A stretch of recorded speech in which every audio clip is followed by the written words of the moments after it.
Moon Summer Chapter 18. Mia. The first half. I meant it when I told Drew we wouldn't lose each other. We've run side by side all summer, and I'm not going to stop now. Luckily, I should still be able to find Lucas Martin, since the race is one big out and back, which is perfect if you're looking for somebody. It means I'll see all the people who are faster than me on their way back, and all the people who are slower than me on my way back. Unless they cheat and turn back early, which seems like the kind of thing Lucas Martin might do. But he doesn't, at least not when it comes to this race. I'm barely to the turnaround point when I see him. He's been right behind me the whole time. The guy I've been chasing for weeks has been chasing me for miles. But there are no cameras and no crowd, so maybe no accountability. Doesn't matter, I tell myself. I'm here now, and I didn't come all this way just to back down. There are good things coming as long as you have hope. Drew, I say, I see him. I see Lucas Martin.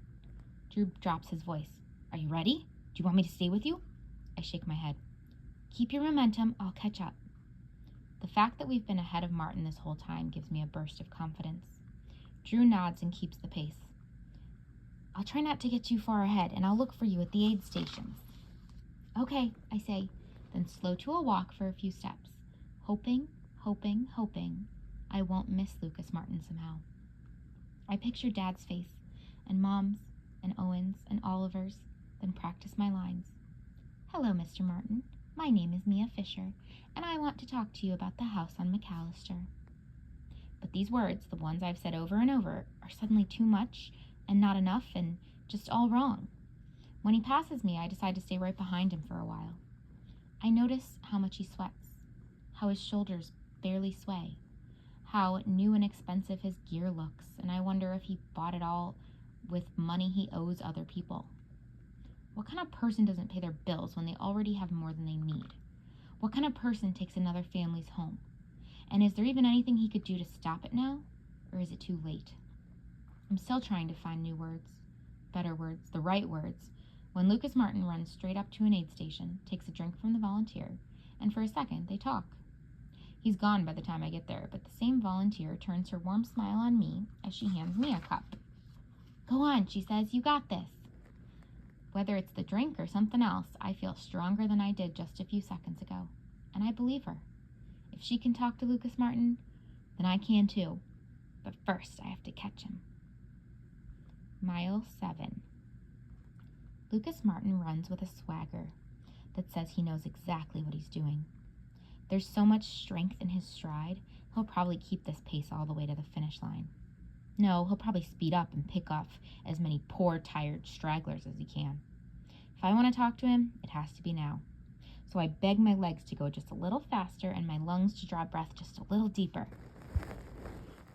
I pull my shoulders back like a bow, ready to shoot my questions, my truth, straight at him, straight through him. When I'm close enough, I reach out and touch his arm. We both jump a little from the shock of it.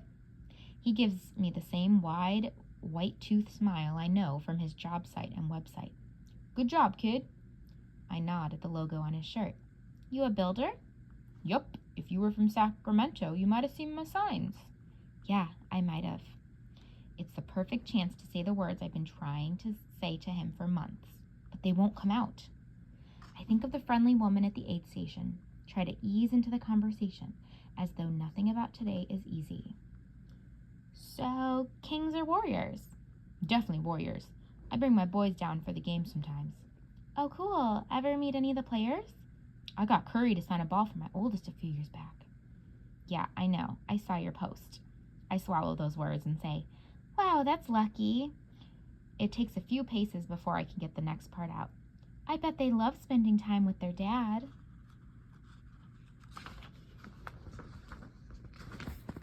He lengthens his stride a little bit. Yeah, we're pretty tight. I breathe, drawing in all the courage I can. Can I tell you about my dad? He looks at me. Sure. He's a builder too, a framer. He helps make homes for families, just like you. He looks over at me and his face has fallen, like he's too tired to play an angle. Honestly, kid, all I do is manage projects. Guys like your dad are the ones that actually create something. I hate that, and for a second, I don't hate him. We close in on the 8-mile marker, and he looks down at his watch, probably checking his pace. I try to bring him back. My dad was building a house for us, but now we're going to lose it.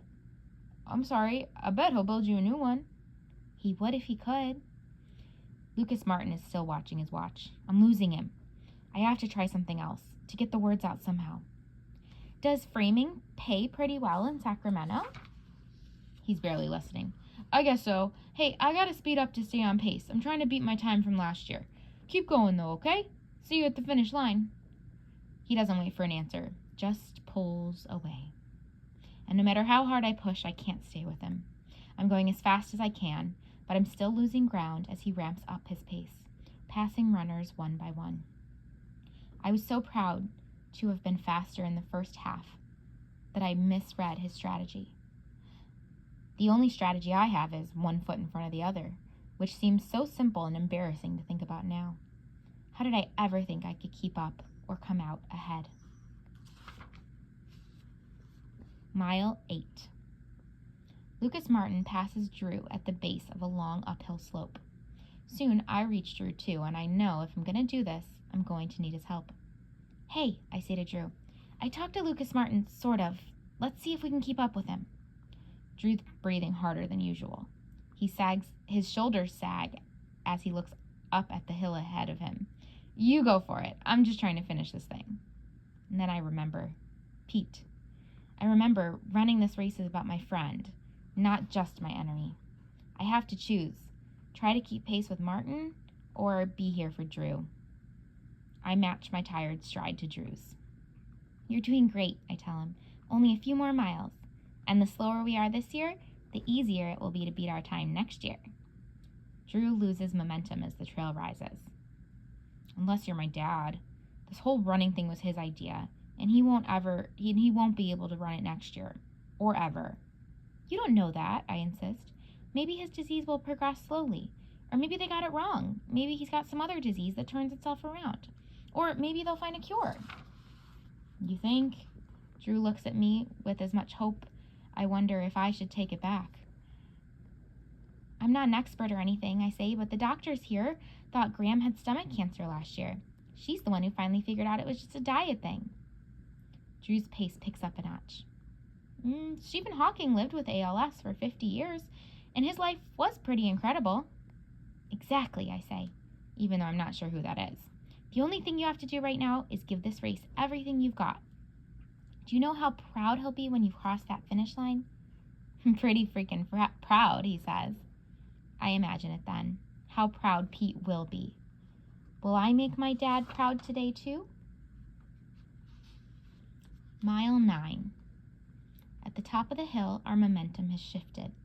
Now it's Drew pushing forward, and me who feels like it will take everything I've got just to finish this thing. What am I doing here? My legs are spaghetti, seasoned by the patches of salt left behind where pools of sweat evaporated. How did I believe I could fix anything? My body begs me to lie down in the rough grass at the side of the trail and just sleep a while. How did I even think I could finish this? Mile 10. Just after the next aid station, I see the marker. 10 miles was the farthest we ever trained. Maybe it's my imagination, but it feels like my body knows this and wants to shut down. My steps seem to beat a new rhythm now. My own feet telling me, I can't, I can't, I can't.